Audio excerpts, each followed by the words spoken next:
الحمد لله نحمده ونستعينه ونستغفره ونؤمن به ونتوكل عليه ونعوذ بالله من شرور أنفسنا ومن سيئات أعمالنا من يهده الله فلا مضل له ومن يضلل فلا هادي له ونشهد أن لا إله إلا الله وحده لا شريك له ونشهد أن سيدنا ومولانا محمدا عبده ورسوله صلى الله تعالى عليه وعلى آله وصحبه وبارك وسلم تسليما كثيرا كثيرا أما بعد فأعوذ بالله من الشيطان الرجيم بسم الله الرحمن الرحيم وعد الله الذين آمنوا منكم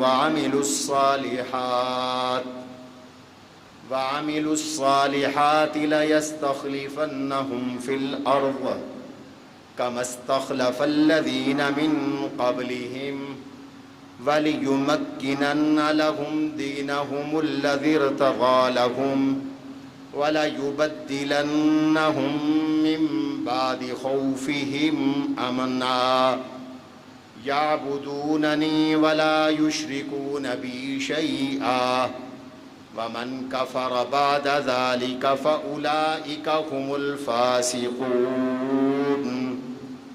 وقال رسول الله صلى الله عليه وسلم إذن له وبشره بالجنة فإذا هو أبو بكر ثم جاء آخر يستأذن فقال إذن له وبشره بالجنة فإذا هو عمر ثم جاء آخر يستأذن فقال إذن له وبشره بالجنة على بلوى تصيبه فإذا هو عثمان بن عفان أو كما قال صدق الله وصدق رسوله النبي الكريم وقال رسول الله صلى الله عليه وسلم إنها ستكون فتنة واختلاف أو قال اختلاف وفتنة قال قلنا يا رسول الله فما تأمرنا قال عليكم بالأمين وأصحابي وأشار إلى عثمان اللهم صل على محمد وعلى آل محمد كما صليت على إبراهيم وعلى آل إبراهيم إنك حميد مجيد اللهم بارك على محمد وعلى آل محمد كما باركت على إبراهيم وعلى آل إبراهيم إنك حميد مجيد أستغفر الله ربي من كل ذنب وأتوب إليه أستغفر الله ربي من كل ذنب وأتوب إليه أستغفر الله الذي لا إله إلا هو الحي القيوم وأتوب إليه سامعین محترم، بزرگوں، دوستوں اور عزیزوں،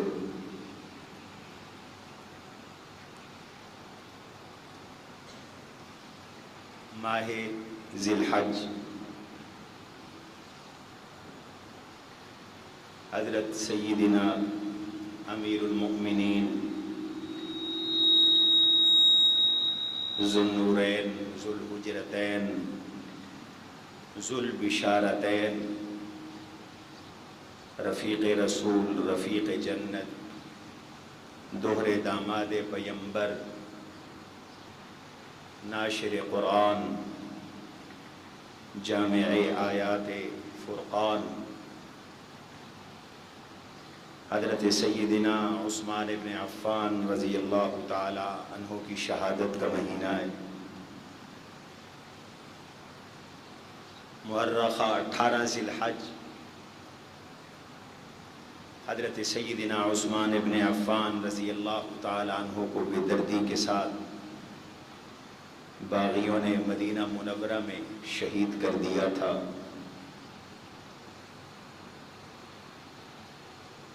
حضرت سیدنا عثمان ابن عفان رضی اللہ عنہ سے متعلق بہت سارے ان کی اوصاف و مناقب میں سیدہ رقیہ رضی اللہ عنہا اور سیدہ ام کلثوم بنت رسول رضی اللہ عنہا کی سیرت کے ضمن میں گزشتہ مہینوں میں بیان کر چکا ہوں۔ ہمارا جو سلسلہ اہل بیت اطہار کی سیرت کا چل رہا ہے، اس میں حضور علیہ السلام کی دو لخت جگر جو یکے بعد دیگرے ان کی اہلیہ اور ان کی بیوی بنی، یہ حضور کے دوہرے داماد بنے، ان کے حالات میں حضرت عثمان رضی اللہ عنہ کا تذکرہ بھی تفصیل کے ساتھ ہو چکا ہے، جو انشاءاللہ ان قریب میری کتاب میں چھپ بھی جائے گی۔ آج کی مجلس میں حضرت سیدنا عثمان رضی اللہ عنہ کی حکومت اور خلافت کے متعلق کچھ معروضات پیش کرنی ہے۔ ایک تو حضرت عثمان خلیفہ کیسے بنے، ان کو خلیفہ کس نے بنایا، کیوں بنایا، اور دوسرا انہوں نے اپنی خلافت میں ریاست کے فرائض متعین کیے اور عوام کے حقوق کا جو تعین فرمایا، آج اس کی بہت ضرورت ہے۔ آج ہمارے حکمران اور ہماری ریاست عوام سے بیزار ہے اور عوام حکومتوں سے بیزار ہیں۔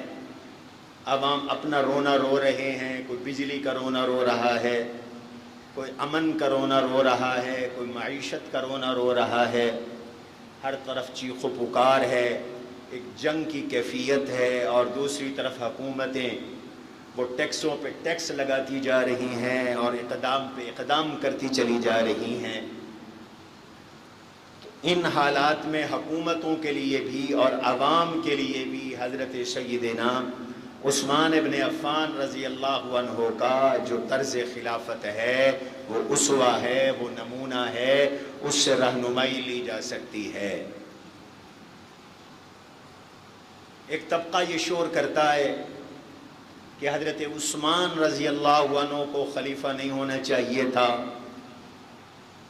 بلکہ حضرت ابو بکر رضی اللہ عنہ اور حضرت عمر رضی اللہ عنہ کے بارے میں بھی سوشل میڈیا پہ آج کل بڑا پروپیگنڈا کیا جاتا ہے کہ انہیں خلیفہ نہیں ہونا چاہیے تھا اور خلیفہ حضرت سیدنا علی المرتضی رضی اللہ عنہ کو ہونا چاہیے تھا۔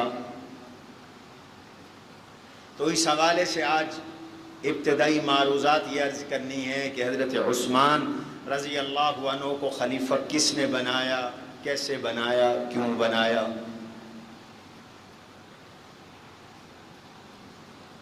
سیدنا ابو بکر صدیق رضی اللہ عنہ کو حضور علیہ السلام کے وصال کے بعد مہاجرین و انصار حضور کے تمام صحابہ نے اپنا امام بنایا، مقتدا بنایا، امیر المؤمنین بنایا، خلیفۃ الرسول بنایا، اور حضور کے دیے ہوئے اشاروں سے بنایا۔ حضرت ابو بکر کی خلافت پر صحابہ کا اجماع ہے۔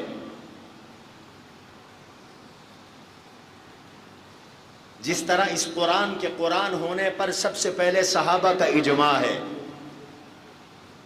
ہمیں کس نے بتایا کہ الحمد سے والناس تک یہ قرآن ہے؟ بتاؤ کس نے بتایا؟ صحابہ نے۔ ہم نے تو حضور کو نہیں دیکھا، ہم نے تو حضور کو نہیں سنا۔ حضور سے قرآن لینے والے حضور کے صحابہ، اور ہمیں بتانے والے کہ یہ قرآن ہے صحابہ ہیں، ہمیں بتانے والے کہ یہ حدیث ہے صحابہ ہیں، ہمیں بتانے والے کہ یہ 5 نمازیں فرض ہیں صحابہ ہیں، ہمیں بتانے والے کہ یہ روزے فرض ہیں رمضان کے صحابہ ہیں، روزہ یوں رکھنا ہے، ان چیزوں سے روزہ ٹوٹ جاتا ہے، ان چیزوں سے روزہ نہیں ٹوٹتا، تو وہی صحابہ بتانے والے ہیں کہ حضور کے بعد خلیفہ ابو بکر ہیں، اور ایک صحابی بھی ایسا نہ رہا کہ جس نے حضرت ابو بکر رضی اللہ عنہ کی خلافت کے خلاف کو مزاحمت کی ہو۔ اجماع ہو گیا تمام صحابہ کا، تمام اہل بیت اطہار کا، اللہ کے نبی کے بعد جو امت تھی اس امت پوری کا اتفاق ہو گیا کہ حضور کے خلیفہ حضرت ابو بکر صدیق رضی اللہ عنہ ہیں، حتیٰ کہ اہل بیت نے بھی حضور حضرت ابو بکر کے ہاتھ پہ بیعت کی، حضرت علی المرتضی رضی اللہ عنہ نے سب کے سامنے بیعت کی، اور حضرت علی حضرت ابو بکر کے وزیر اور مشیر بن کر ان کی خلافت کا حصہ رہے، ان کی حکومت کا حصہ رہے، جہاد میں شریک رہے۔ حضرت ابو بکر صدیق رضی اللہ عنہ کا جب وصال ہوا تو حضرت ابو بکر صدیق رضی اللہ عنہ نے وفات سے قبل پورے غور و خوض کے ساتھ اپنا جانشین اور امیر المؤمنین حضرت عمر کو نامزد کر دیا، وصیت فرما دی کہ میرے بعد خلیفہ عمر ہوں گے، اور حضرت عمر کو بھی اس کی وصیتیں فرما دی کہ انہوں نے خلافت کیسے سر انجام دینی ہے، اور امت مسلمہ نے حضرت ابو بکر صدیق کی اس وصیت کو قبول کیا، سب نے حضرت عمر کے ہاتھ پہ بیعت کی، مہاجرین نے کی، انصار نے کی، اصحاب نے کی، آل رسول نے کی، آل بیت اطہار نے کی، نبی کی ازواج مطہرات نے انہیں اپنا امام مانا، نبی کی آل اور اولاد نے انہیں اپنا امام مانا، اور حضرت سیدنا عمر ابن خطاب رضی اللہ عنہ نے اسلام کو آفاق تک پہنچایا، اور اسلام کا ایک غلبہ اور دھاک دنیا میں بیٹھ گئی، اس پہ بھی امت کا اجماع ہے۔ حضرت عمر رضی اللہ تعالیٰ عنہ ذی الحج کے آخر میں ان پر حملہ ہوا، سن 23 ہجری ذی الحج کے آخر میں 24 ذی الحج پہ ان پہ حملہ ہوا، نماز فجر ادا کر رہے تھے، امامت فرما رہے تھے، ابو لؤلؤ فیروز مجوسی نے 2 دھاری نیزے زہر آلود نیزے کے ساتھ ان پہ حملہ کیا، حضرت عمر رضی اللہ عنہ زخمی ہو گئے۔ حضرت عمر نے اس حالت میں اپنی جانشینی کے لیے ایک کمیٹی بنائی، ایک مجلس قائم کی، اس مجلس کو مجلس شورا کا نام دیا۔ یہ 7 رکنی کمیٹی تھی، ان 7 رکنی کمیٹی میں 6 وہ شخصیات تھیں جو 10 مبشرہ ہیں، جن کو اللہ کے نبی علیہ السلام نے ایک مجلس میں جنت کی بشارت دی تھی، اور 7ویں ان کے صاحبزادے حضرت عبداللہ بن عمر رضی اللہ عنہما ہیں، اور وصیت یہ فرمائی کہ عبداللہ بن عمر رائے دیں گے، لیکن عبداللہ بن عمر خلیفہ نہیں بنیں گے، ان کا حق ہوگا رائے دینے کا کہ خلیفہ کس کو بنانا ہے۔ باقی جو 6 ہیں، ان 6 میں سے کسی ایک کو خلیفہ بنایا جائے گا۔ اور حضرت عمر نے اس قدر احتیاط کے ساتھ یہ کمیٹی بنائی، میرٹ کے بنیاد پر یہ کمیٹی بنائی کہ اس میں کسی کا کوئی اشکال نہ رہا۔ صحابہ آل بیت میں سب سے اعلیٰ درجہ ان 10 صحابہ کا ہے جن کو 10 مبشرہ کہا جاتا ہے۔ حضور نے ایک مجلس میں بیٹھ کر جن کے جنتی ہونے کا اعلان فرمایا تھا، ابو بکر فی الجنہ، عمر فی الجنہ، عثمان فی الجنہ، علی فی الجنہ، عبد الرحمن بن عوف فی الجنہ، طلحة فی الجنہ، زبیر بن عوام فی الجنہ، سعد بن ابی وقاص فی الجنہ، سعید بن زید فی الجنہ، ابو عبیدہ بن الجراح فی الجنہ۔ ان میں حضرت ابو بکر تو گزر چکے، حضرت عمر شہید ہو رہی ہے۔ اب 6 رکنی کمیٹی بنائی، ساتھ میں ابن عمر ہیں، عثمان رضی اللہ عنہ اس کمیٹی کے رکن، علی رضی اللہ عنہ اس کمیٹی کے رکن، عبد الرحمن ابن عوف رضی اللہ عنہ اس کمیٹی کے رکن، حضرت طلحہ رضی اللہ عنہ اس کمیٹی کے رکن، حضرت زبیر رضی اللہ تعالیٰ عنہ اس کمیٹی کے رکن، حضرت سعد بن ابی وقاص رضی اللہ عنہ اس کمیٹی کے رکن، اور ساتھ میں عبداللہ بن عمر رضی اللہ عنہما اس کمیٹی کے رکن۔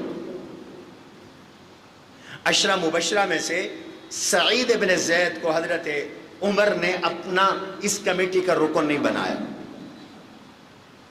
اس کی وجہ یہ تھی کہ سعید بن زید حضرت عمر رضی اللہ عنہ کے قبیلے کے تھے، بنو عدی میں سے تھے، اور حضرت عمر نہیں چاہتے تھے کہ ان کے خاندان کا کوئی شخص امیر المؤمنین بنے، خلیفۃ الرسول بنے اور ملوکیت کا آغاز ہو۔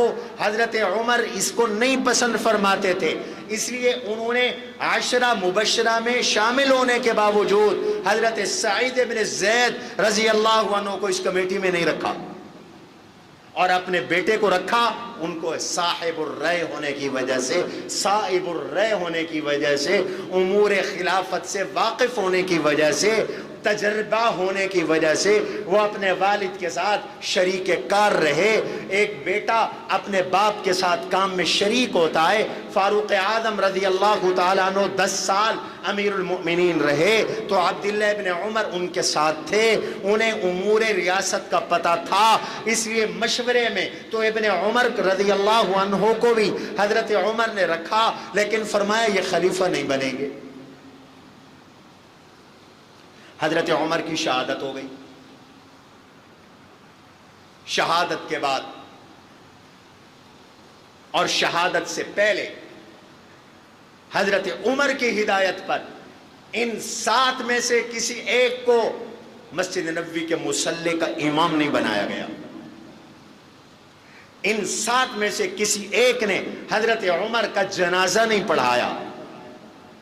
حضرت عمر بڑے ذکی تھے، بڑے ذہین تھے، بڑے فطین تھے، بڑے سمجھدار تھے۔ عمر جیسا جرت مند اور صاحب بصیرت و صاحب حکمت اور ذکاوت والا آج تک کسی ماں نے عمر کے بعد جنا ہی کوئی نہیں۔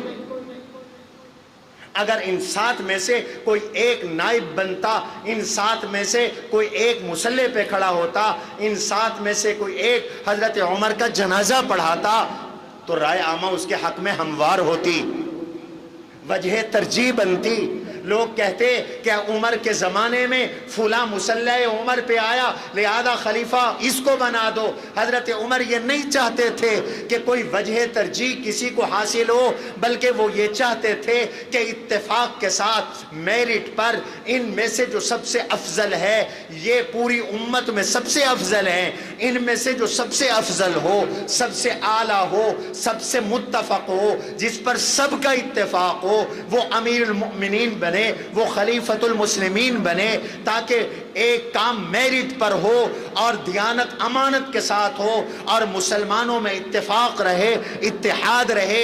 اس لیے حضرت عمر کے زمانے میں اور حضرت جتنے دن حضرت عمر حیات رہے اور حضرت عمر کی شہادت کے بعد جب تک کہ حضرت عثمان خلیفہ نہیں بنائے گئے، نمازوں کے امام ان 7 میں سے کوئی بھی نہیں تھا، بلکہ حضرت صہیب رومی رضی اللہ عنہ کو نمازوں کا امام بنایا گیا۔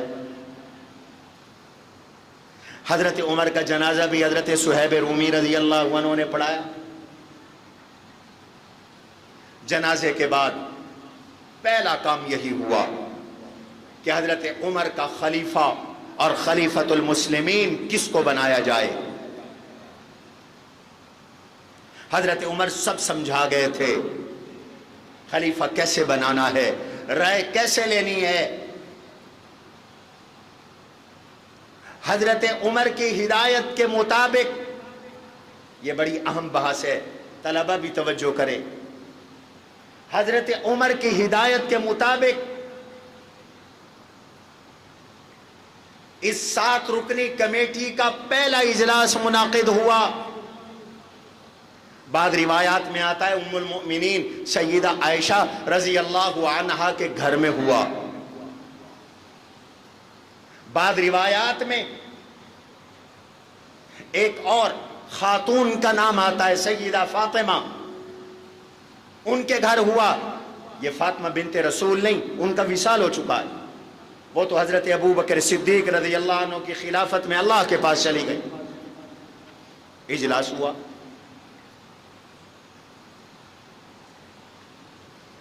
تو حضرت عثمان، حضرت علی، عبد الرحمن ابن عوف، حضرت طلحہ، حضرت زبیر، حضرت سعد ابن ابی وقاص، حضرت عبداللہ ابن عمر رضی اللہ عنہما جمع ہوئے۔ تجویز یہ آئی کہ کوئی کسی کے حق میں دستبردار ہونا چاہے تو وہ بتائے، کون کس کے حق میں دستبردار ہونا چاہتا ہے تو وہ بتا دے، تاکہ کام کرنا آسان ہو، انتخاب کرنا آسان ہو۔ یہ حضرت عبد الرحمن ابن عوف رضی اللہ عنہ کی تجویز تھی۔ اس تجویز پر حضرت زبیر نے فرمایا جعلت امری الی علی، میں دستبردار، میں اپنا اختیار حضرت علی کو دے رہا ہوں۔ حضرت طلحہ رضی اللہ عنہ نے فرمایا جعلت امری الی عثمان، میں اپنا اختیار حضرت عثمان کو دے رہا ہوں۔ حضرت سعد ابن ابی وقاص رضی اللہ عنہ نے فرمایا جعلت امری الی عبد الرحمن ابن عوف، میں اپنا اختیار حضرت عبد الرحمن ابن عوف کو دے رہا ہوں۔ حضرت ابن عمر نے تو خلیفہ ویسے ہی کوئی نہیں بننا، 6 میں سے 3 امیدوار رہ گئے، کمیٹی کے 3 افراد رہ گئے۔ فرمایا ان 3 میں سے کسی ایک پر اتفاق کر لو، امیر المؤمنین بن جائیں گے۔ عبد الرحمن ابن عوف نے فرمایا عثمان اور علی سے کہ تم 2 میں سے کوئی ایک دوسرے کے حق میں دستبردار ہونا چاہے تو میں بھی دستبردار ہو جاؤں گا۔ تم 2 میں سے کوئی ایک یا عثمان علی کے حق میں دستبردار ہو جائیں یا علی عثمان کے حق میں دستبردار ہو جائیں تو میں بھی دستبردار ہو جاؤں گا اسی کے حق میں، اور اس کے ہاتھ پر ہم سے بیعت کر لیں گے۔ حضرت عثمان اور حضرت علی خاموش ہو گئے۔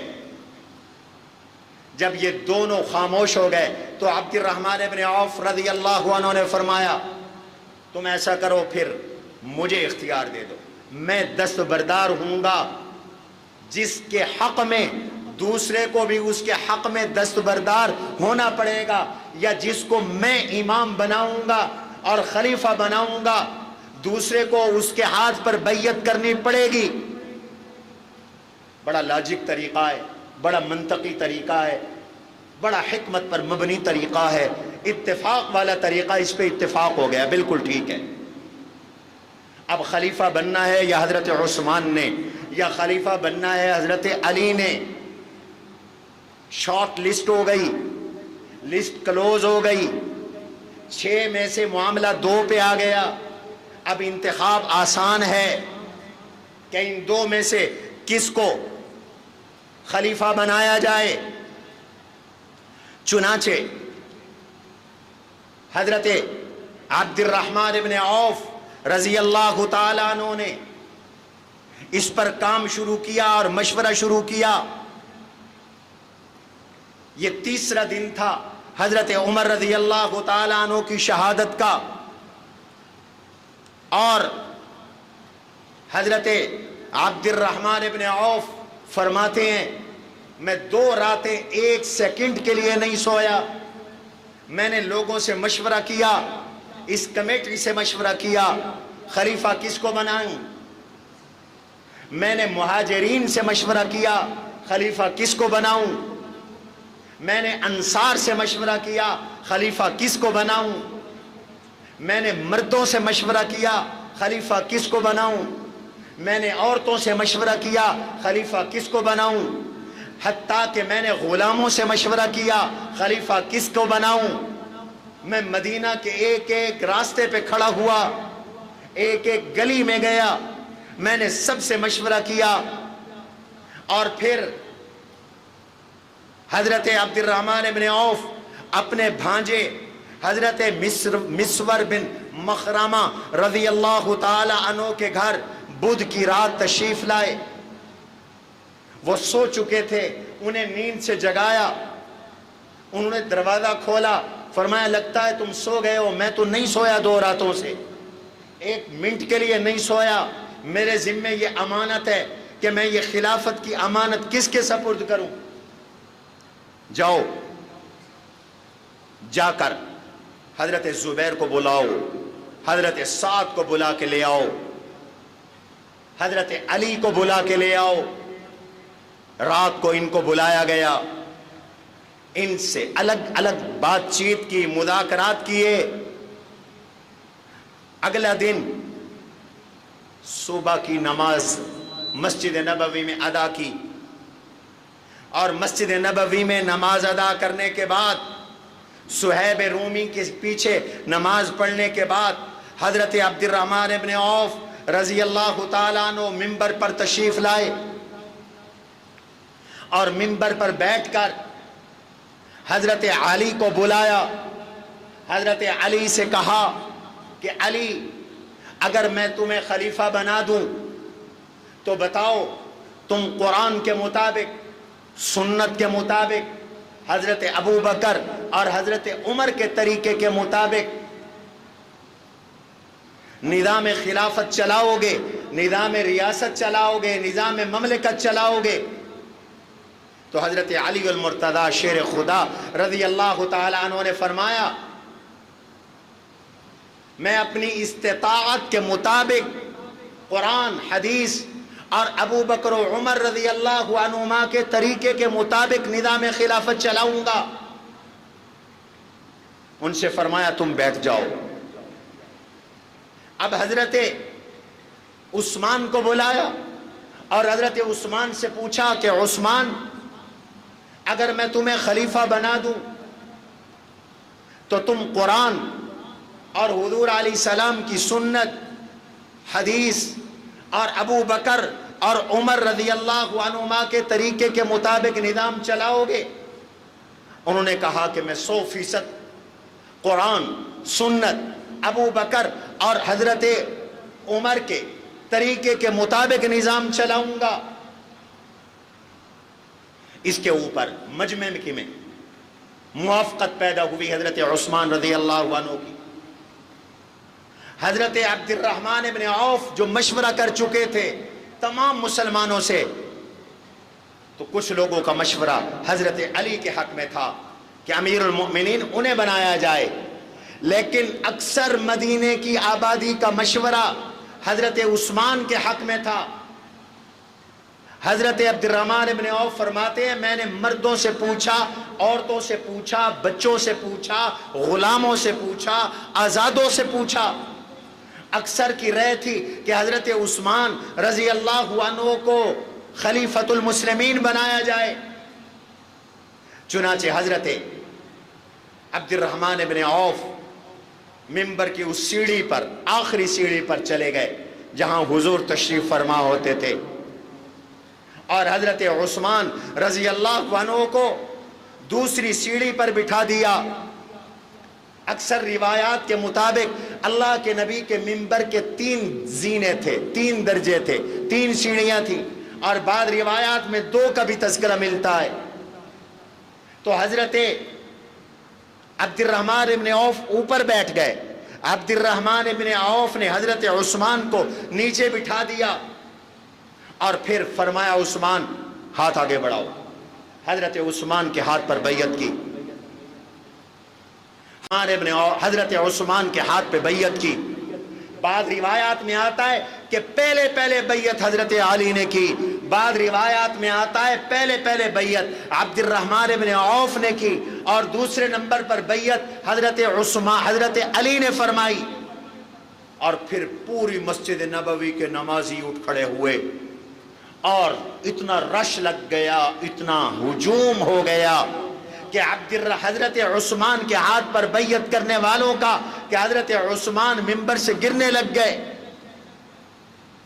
سب نے بیعت کی اور پھر پورے مدینے والوں نے بیعت کی اور پھر مکے والوں نے اور پھر عرب نے, عجم نے. امام ابن تیمیہ رحمت اللہ علیہ, امام ابن کثیر رحمت اللہ علیہ فرماتے ہیں حضرت عثمان کی خلافت پر امت کا اجماع ہو گیا. ایک شخصیت امت میں ایک فرد ایسا نہیں تھا جس نے یہ کہا ہو کہ مجھے عثمان کی خلافت قبول نہیں. اگر کوئی ہے تو پیش کرو. دنیا کی تاریخ میں جب حضرت عثمان کو خلیفہ بنایا جا رہا تھا, چیلنج ہے, دنیا کی تاریخ میں کوئی ایک شخص نہیں دکھایا جا سکتا, ایک صحابی رسول نہیں دکھایا جا سکتا جس نے کہا نہیں یہ فیصلہ غلط ہوا ہے, حضرت عثمان نہیں حضرت علی کو خلیفہ بنایا جائے, فلاں کو خلیفہ بنایا جائے, یا حضرت علی نے کہا ہو کہ یہ فیصلہ غلط ہوا ہے مجھے خلیفہ بنایا جائے.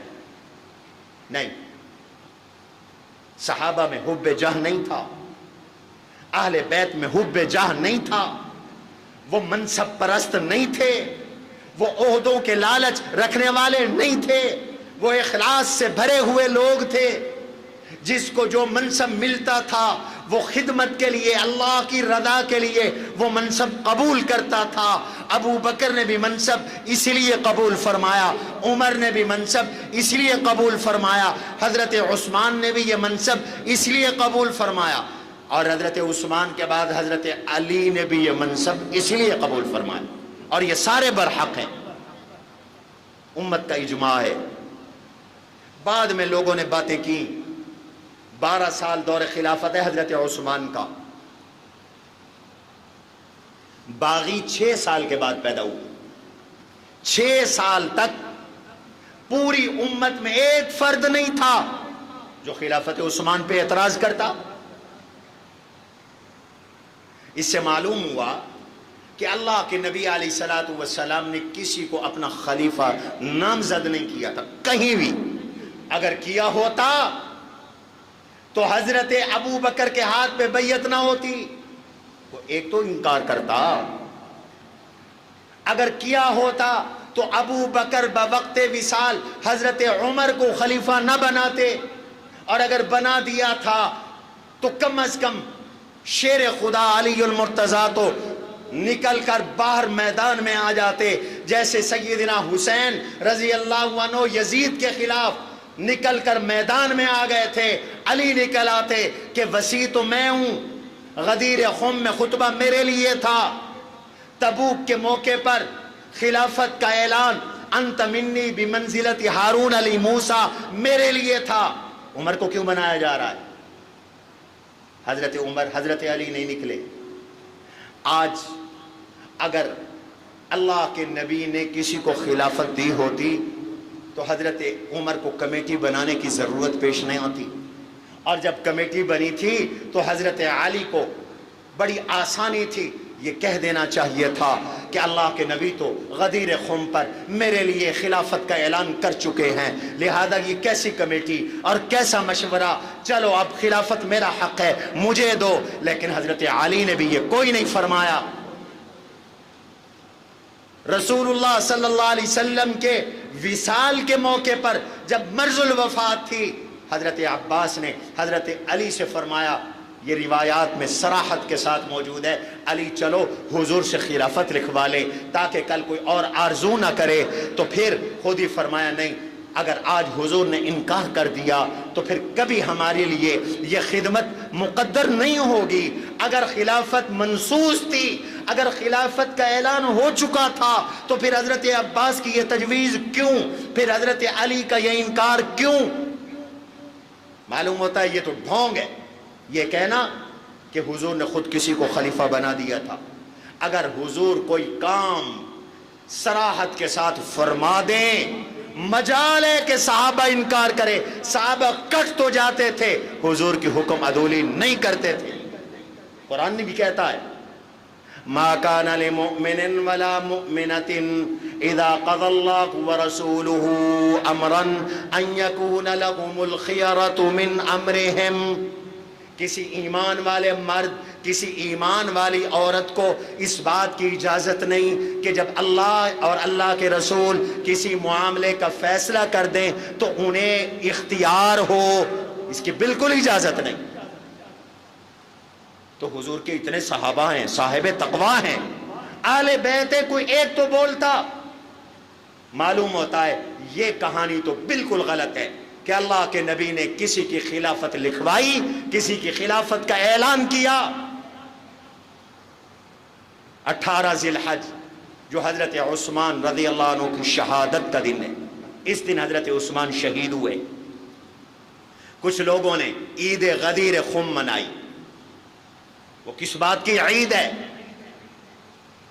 کہ جی اس دن حضور علیہ السلام نے غدیر خم کے مقام پر اعلان کیا تھا اللہم من کنت مولاہ فعلی مولاہ اللہم وال من والیتہ وعاد من عادیتہ۔ اور یہ حضرت علی کی خلافت کا اعلان تھا، گویا حضور اعلان کر گئے غدیر خم کے موقع پر کہ جس کا میں مولا اس کا علی مولا، اللہ جس کو تو محبت رکھے علی بھی اس سے محبت رکھے، اللہ جس سے تو دشمنی رکھے، اللہ جو علی سے دوستی رکھے تو بھی اس سے دوستی رکھ، جو علی سے دشمنی رکھے تو بھی اس سے دشمنی رکھ۔ کہتے ہیں دیکھو جی یہ خلافت کا اعلان تھا، حضرت علی خلیفہ ہیں، تو جب حضرت علی کی حضور نے خلافت کا اعلان کیا تو حضرت ابو بکر نعوذ باللہ، حضرت عمر نعوذ باللہ، حضرت عثمان نعوذ باللہ غاصب ہوئے۔ یہی عقیدہ قوم کو دیا جاتا ہے کہ یہ امت کے سب سے افضل 3 افراد نعوذ باللہ غاصب تھے۔ اور یاد رکھو حضرت ابو بکر، حضرت عمر، حضرت ابو بکر کی صحابیت نص قرآن سے ثابت ہے، ان کی خلافت صحابہ کے اجماع سے ثابت ہے، اور ابو بکر کی صحابیت کا انکار یا خلافت کا انکار اہل سنت والجماعت کے نزدیک کفر ہے۔ اس سے آدمی دائرہ اسلام سے خارج ہو جاتا ہے۔ اس لیے ہم پر فرض ہے کہ یہ مسئلہ آپ کو سمجھائیں کہ اللہ کے نبی علیہ السلام نے خلافت کا اعلان نہیں کیا تھا۔ اگر خلافت کا اعلان ہوتا تو صحابہ کرام آنکھ بند کر کے خلیفہ بنا دیتے۔ صحابہ کو بنانے کی کیا ضرورت تھی؟ وہ تو حضور کا اعلان تھا، عمل ہو جاتا۔ پھر حضرت ابو بکر کے ہاتھ پہ بیعت نہ ہوتی، پھر حضرت عمر اپنا جانشین، حضرت ابو بکر اپنا جانشین عمر کو نہ بناتے، حضرت عمر کمیٹی نہ بناتے، پھر حضرت علی بھی دعویٰ پیش کرتے، حضرت علی بھی نکلتے۔ معلوم ہوتا ہے یہ بات بالکل غلط ہے۔ بات کیا تھی جس کے لیے خطبے کی ضرورت پیش آئی؟ یہ بات سمجھنے کی ہے، اس کا تعلق ہمارے ایمان سے ہے، عقیدے سے ہے۔ نوجوانوں اپنا عقیدہ بچاؤ۔ آج پروپیگنڈوں میں لوگ اہل سنت والجماعت کے حق مسلک سے نکل رہے ہیں، اس لیے یہ عقیدہ سمجھانا ہماری ذمہ داری ہے۔ حضرت علی رضی اللہ عنہ کو حجۃ الوداع سے پہلے حضور علیہ السلام نے یمن بھیجا، ایک لشکر کے ساتھ جہاد کے لیے بھیجا، ایک قبیلے سے جنگ کے لیے بھیجا۔ وہ مسلمان ہو گئے، انہوں نے زکوٰۃ دی، صدقات دیے، ان سے مال حاصل ہوئے، غنیمت کے اموال حاصل ہوئے۔ حضرت علی رضی اللہ عنہ انہی میں سے کچھ اونٹ لائے تھے جو حجۃ الوداع کے موقع پر حضور علیہ السلام نے اپنی اور امت کی طرف سے قربانی کروائے، اور ان میں اللہ کے نبی صلی اللہ علیہ وسلم کا جو حصہ تھا مال فے میں، خمس حضور کے لیے ہوتا ہے۔ اللہ کے نبی علیہ السلام کا حصہ وہ خمس آل بیت کو ملا۔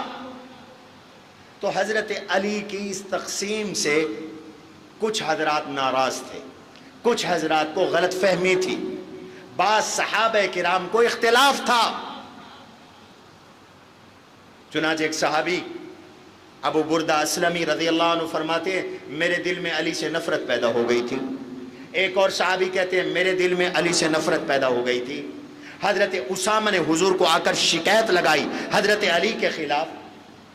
انسانی معاشرے میں اختلاف ہو جاتا ہے، جب ذمہ داری ایک کو ہو تو باقی لوگوں کو اس سے غلط فہمیاں بھی پیدا ہو جاتی ہیں، بشری تقاضے ہیں۔ لیکن علی حق پر تھے، علی سچے تھے۔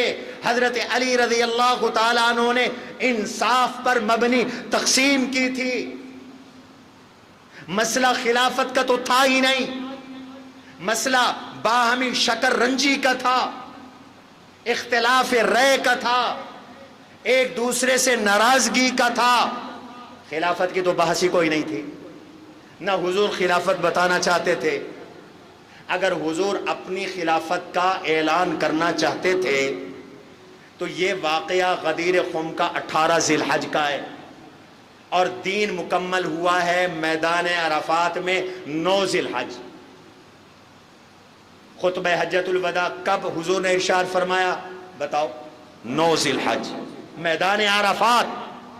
وہاں عرب سے، عجم سے، شرق سے، غرب سے، شمال سے، جنوب سے، پورے عالم سے صحابہ جمع تھے۔ اگر خلافت کا اعلان کرنا ہوتا تو آپ میدان عرفات میں خلافت کا اعلان فرماتے، یہ جملہ فرماتے، لیکن میدان عرفات میں تو آپ نے یہ جملہ نہیں فرمایا۔ میدان عرفات میں تو دین مکمل ہو گیا۔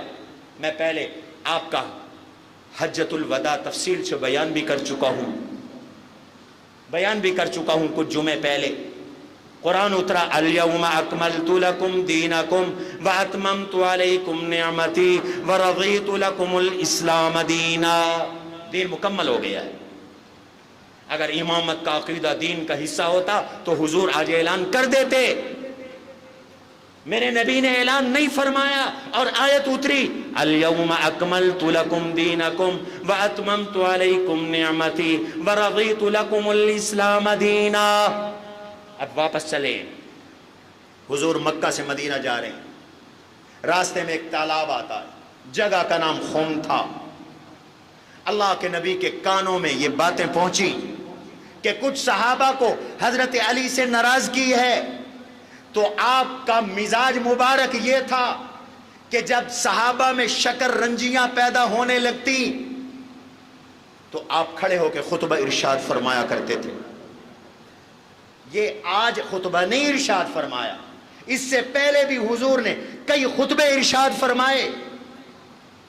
میں حوالہ دیتا ہوں، اور بڑے کا طریقہ بھی یہی ہوتا ہے کہ جماعت کا بڑا ہے، قائد ہے، جماعت میں اختلاف ہو جائے تو وہ جماعت کو بٹھائے گا، کھڑے ہو کر بات کرے گا، بیٹھ کر بات کرے گا، تقریر کرے گا، سمجھائے گا، صلح کروائے گا، فیصلہ کرے گا، شکر رنجیاں دور کروائے گا۔ اگر کوئی گھر کا سربراہ ہے اور گھر کے افراد میں اختلاف ہے، اس کا فرض ہے وہ فیصلہ کروائے۔ کوئی جماعت کا سربراہ ہے، جماعت میں اختلاف ہے، تو اس کا فرض ہے وہ شکر رنجیاں دور کرے اور سب کو بٹھا کر بات کرے۔ اللہ کے نبی کا بھی معمول مبارک یہ تھا کہ جب امت میں، جب جماعت میں، جب صحابہ میں کبھی کوئی اختلاف پیدا ہونے لگا تو میرے نبی نے جو حق تھا اس کو واضح کیا، اختلاف دور کروایا،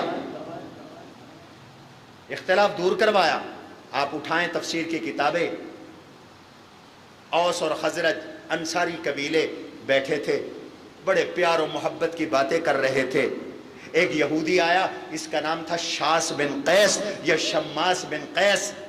اس بدبخت کو یہ برداشت نہ ہوا کہ یہ وہ اوس اور خزرج ہے جو کل تک ایک دوسرے کو قتل کرتے رہے۔ ان کی ایک جنگ 120 سال لڑی گئی، ایک جنگ 80 سال لڑی گئی۔ آج اسلام کی برکت سے یہ شیر و شکر ہو گئے۔ تو اس نے ایک چال چلی، اس کے ساتھ کچھ نوجوان تھے، اس نے ان نوجوانوں سے کہا کہ تم وہ شعر پڑھو جو اوس جنگ میں خزرج کے خلاف پڑھتے تھے، اور وہ شعر پڑھو جو خزرج جنگ میں اوس کے خلاف پڑھتے تھے، تاکہ مسلمانوں کی آپس میں پھر سے جنگ ہو اور یہ آپس میں لڑ پڑیں۔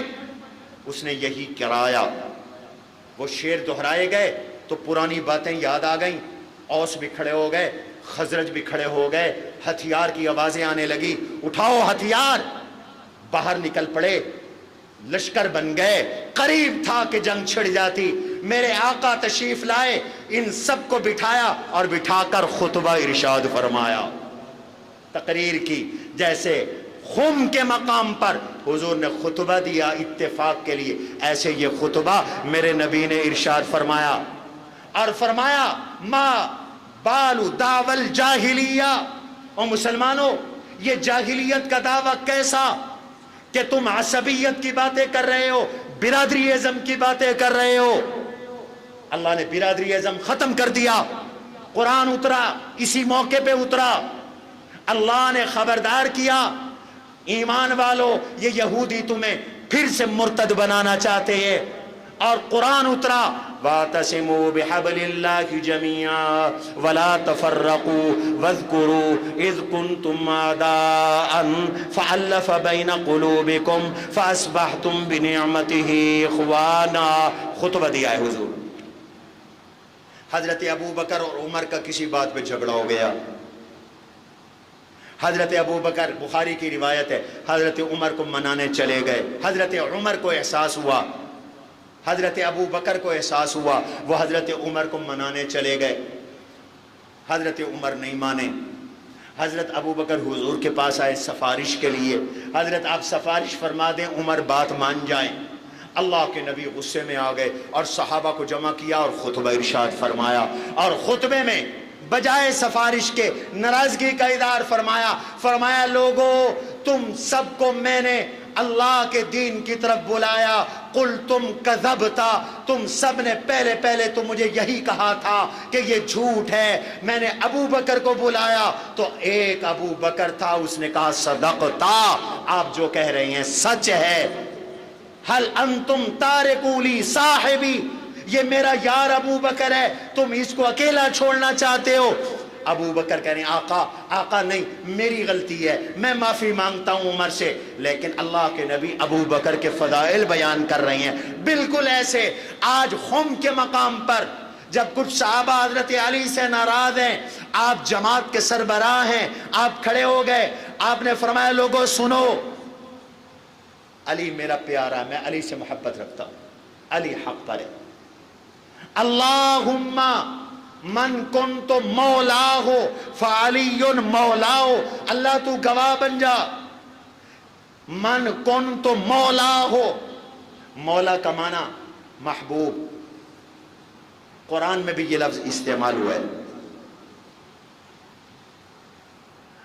اللہ کہتے ہیں میں مولا الذین آمنوا، میں ایمان والوں کا مولا ہوں۔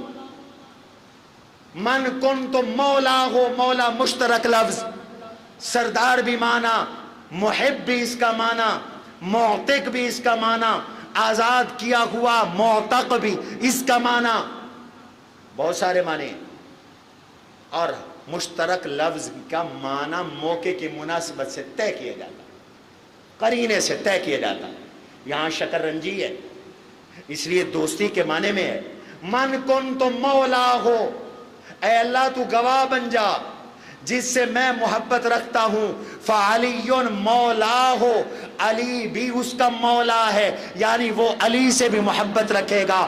کیا مطلب؟ جو مجھ سے محبت رکھتا ہے وہ علی سے محبت رکھے۔ اور میں دعا کرتا ہوں اللہم وال من والا ہو، یا اللہ جو علی سے محبت رکھتا ہے میں محمد اس سے محبت رکھتا ہوں، جو علی سے محبت رکھے تو اسے محبوب رکھنا، جو علی سے دشمنی رکھے تو اس سے دشمنی رکھنا۔ صحابہ کہتے ہیں حضور کا یہ فرمانا تھا، ہمارے دلوں سے علی کی نفرت نکل گئی، ہم شیر و شکر ہو گئے، علی کی محبت ہمارے دلوں میں آ گئی۔ بس اتنا سا واقعہ تھا صحابہ کے اتفاق کرانے کے لیے، جیسے حضور نے ابو بکر عمر کے اتفاق کرانے کے لیے اوس اور خزرج میں اتفاق کرانے کے لیے خطبہ دیا، ایسے یہاں اللہ کے نبی نے خطبہ دیا۔ اب حضرت عثمان خلیفہ بن گئے۔ آخری بات، حضرت عثمان 12 سال خلیفہ رہے۔ حضرت عثمان نے خلافت کے بعد 4 خط لکھے، 4 خطوط۔ حضرت عثمان رضی اللہ عنہ نے سب سے پہلا خط جو لکھا وہ گورنروں کو لکھا، صوبوں کے گورنروں کو لکھا۔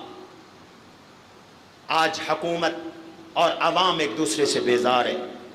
حکومت کو گلہ ہے عوام ٹیکس کوئی نہیں دیتے، اور عوام کو گلہ ہے حکومت بے رحم بن چکی، ہمارا خون چوس رہی ہے گورنمنٹ۔ آج کل سوشل میڈیا پہ مہم ہے بجلی کے بلوں کے بارے میں، آپ روز دیکھ رہے ہیں۔ عوام کہتی ہے یہ ڈکیٹی ہے، ریاستی ڈکیٹی ہے، کہ 200 یونٹ کا جو بل ہے وہ 3000 اور 201 کا یونٹ کا بل 8000۔ عوام بیزار ہے حکومت سے، حکومت بیزار ہے عوام سے۔ ابھی میں KPK گیا، پھر سندھ گیا، دونوں جگہ حکومت کے خلاف مظاہرے ہو رہی ہیں۔ سندھ میں 12 گھنٹے لوڈ شیڈنگ، بجلی کوئی نہیں۔ آپ تو پھر بھی خوش نصیب ہیں، یہاں اتنی لوڈ شیڈنگ نہیں ہے۔ KPK میں تو 24 میں سے 20 گھنٹے بجلی کوئی نہیں۔ آج میں حکمرانوں سے کہتا ہوں، عوام سے بھی کہتا ہوں، خلفائے راشدین کی سیرت اپناؤ، حضرت عثمان کی سیرت اپناؤ۔ حضرت عثمان نے پہلا خط لکھا اپنے گورنروں کو، اور اس خط کے اندر لکھا حضرت عثمان رضی اللہ تعالیٰ عنہ نے تمام صوبوں کے گورنروں کو، اور پہلی ہدایت یہ کی تھی، گورنروں، حکمرانوں، رعایا کے حقوق کو پہچانو۔ ان اللہ امر الائمہ ان یکونوا رعاتا ولم یتقدم الیہم ان یکونوا جباتا۔ اللہ نے تمہیں نگران بنایا ہے عوام پر، ظالم نہیں بنایا، لوٹیرا نہیں بنایا، عوام کے حقوق غصب کرنے والا نہیں بنایا۔ اس امت کا جو پہلا طبقہ تھا، حضرت ابو بکر، حضرت عمر، وہ عوام کے خادم تھے، راعی تھے، نگران تھے، غاصب نہیں تھے۔ فرمایا مجھے اس بات کا خطرہ ہے، وَلَيُوشِكُنَّ أَئِمَّتُكُمْ أَن يَصِيرُوا جُبَاتًا وَلَمْ يَكُونُوا رُعَاتًا۔ مجھے اس بات کا اندیشہ ہے کہ آنے والے وقت میں حکمران عوام کے حقوق کے لوٹیرے بن جائیں گے، وہ راعی اور نگران نہیں رہیں گے۔ یاد رکھنا، فرمایا جب حکمران عوام کے حقوق کے غاصب اور ڈاکو بن جائیں، فَإِذَا عَادُوا كَذَلِكَ انقطع الحیاء والامانة والوفاء۔ جب حکمران عوام کے حقوق کے محافظ نہ رہیں بلکہ غاصب اور ڈاکو بن جائیں، تو پھر 3 چیزیں حکمرانوں سے رخصت ہو جاتی ہیں۔ حکمرانوں سے حیا نکل جاتا ہے، معاشرے سے امانت نکل جاتی ہے، معاشرے سے وفا نکل جاتی ہے۔ آج نہ حیا ہے، نہ وفا ہے، نہ امانت ہے۔ کرپشن کا دور آئے، واہ عثمان تیری بصیرت کو سلام۔ آج سے 1450 سال پہلے حضرت عثمان نے یہ بات پیشین گوئی کے طور پہ فرما دی تھی کہ جب حکمرانوں میں خوف خدا نہیں رہے گا، ترس نہیں رہے گا، شفقت اور رحمت نہیں رہے گی، تو پھر حیا بھی ختم ہو جائے گا، وفا بھی ختم ہو جائے گی، امانت بھی ختم ہو جائے گی۔ لہذا حکمرانوں کو یہ حکم کیا کہ مسلمانوں کا خیال کرو، فَتَعْتُوهُمْ مَالَهُمْ، مسلمانوں کا مال امانت دیانت کے ساتھ مسلمانوں تک پہنچاؤ، وَتَأْخُذُوهُمْ بِمَا عَلَيْهِمْ، اور پوری امانت دیانت کے ساتھ عوام سے ٹیکس وصول کرو، ان کے حقوق ان کی دہلیز تک پہنچاؤ۔ عوام کا حق ہے تعلیم، عوام کا حق ہے صحت، عوام کا حق ہے بجلی، عوام کا حق ہے روزگار، عوام کا حق ہے راہداریاں اور رستے۔ فرمایا عوام کے حقوق ان کی دہلیز تک پہنچاؤ، اور ٹیکس بھی پوری دیانتداری کے ساتھ وصول کرو۔ دوسرا خط حضرت عثمان رضی اللہ عنہ نے آرمی کو لکھا۔ آج اسٹیبلشمنٹ اور آرمی کے کردار پہ بھی بحث ہو رہی ہے۔ حضرت عثمان نے آرمی کو، افواج کو خطوط لکھے، آرمی چیف کو لکھا، ہر علاقے کے کمانڈر ان چیف کو خط لکھا، اور اس خط میں لکھا انکم حماة المسلمین، فوجیو تم مسلمانوں کے محافظ ہو، تم مسلمانوں کی جانوں اور مالوں کے محافظ ہو۔ وَقَدْ وَضَعَ لَكُمْ عُمَرْ مَا لَمْ يَغَبْ عَنَّا، حضرت عمر نے آرمی کے لیے، فورسز کے لیے قوانین بنائے تھے، وہ ہم سے پوشیدہ نہیں ہے۔ ان فرامین پر، اس پالیسی پہ رہو، سرحدوں کی چوکیداری کرو، ملک کا دفاع مضبوط کرو۔ پالیسی میری وہی رہے گی جو ابو بکر کی تھی، پالیسی میری وہی رہے گی جو عمر کی تھی۔ آج ملک کا سب سے بڑا مسئلہ یہ ہے، حکمران بدلتے ہیں، پالیسی بدل جاتی ہے، ملک تنزلی کا شکار۔ ایک حکومت آئی، اس نے سی پیک معاہدہ کیا، دوسری حکومت آئی، اس نے سی پیک کو روک دیا۔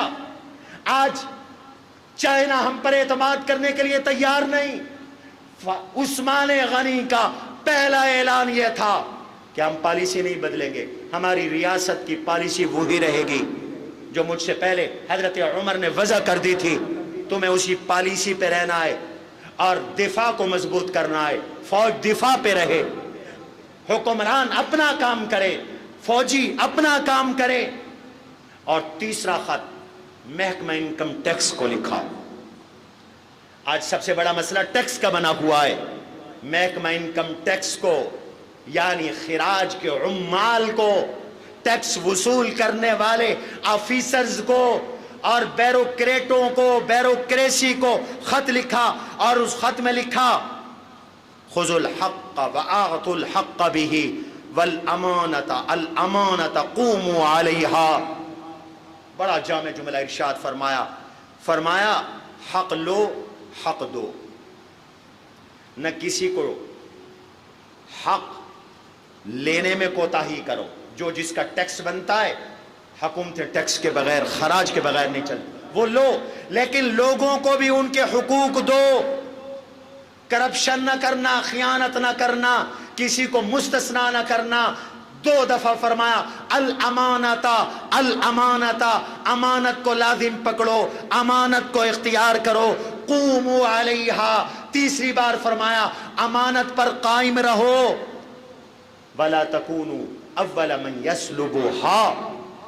اب تک امانت کی پاسداری ہے، تم پہلے وہ نہ بن جانا جو امانت کو سلب کر کے کرپٹ بنیں گے، ورنہ بعد والوں کی کرپشن کے تم ذمہ دار ہوگے۔ لہذا تمہیں دوسری وصیت ہے الوفا، الوفا، عوام سے وفا کرو، عوام سے وفا کرو۔ لا تظلم الیتیم، خبردار کسی یتیم پہ ظلم نہ کرنا۔ ولا المعاہد، غیر مسلم اقلیتوں پہ بھی ظلم نہ کرنا۔ ولا تظلم، غیر مسلم اقلیتوں کی بات کی۔ اگر کوئی ہندو ہمارے پاس رہتا ہے تو اس کا یہ معنی نہیں ہم اس کو جا کے قتل کر دیں، ہم اپنا سارا زور اس پہ لگا دیں۔ غیر مسلموں کے بھی حقوق حضرت عثمان نے دیے، یتیم کا خاص طور پہ ذکر کیا۔ اور حضرت عثمان رضی اللہ تعالیٰ عنہ نے چوتھا خط عوام کے نام لکھا، اور عوام سے کہا او عوام، یاد رکھو ان مرجعیتہ العلیٰ لدولتہ کتاب اللہ وسنتہ والاقتداء بالشیخین فی ہدیہم۔ قرآن کی اقتداء کرو، نبی کی سنت کی اقتداء کرو، ابو بکر اور عمر کے طریقے کو اختیار کرو، تم کامیاب ہو جاؤ گے۔ آج بھی عوام کو چاہیے اللہ کے قرآن کو مضبوطی سے تھامیں، نبی کی سنت کو مضبوطی سے تھامیں، اور خلفائے راشدین کی سیرت کو اپنائیں۔ اللہ تعالیٰ کامیابی عطا فرمائیں گے۔ سبحان ربک رب العزت عما یصفون والسلام المرسلین والحمد للہ رب العالمین۔ سنت ادا کریں۔ قد عظمت فللأمجاد بانيها ومن يسعى إلى العليا بما فيها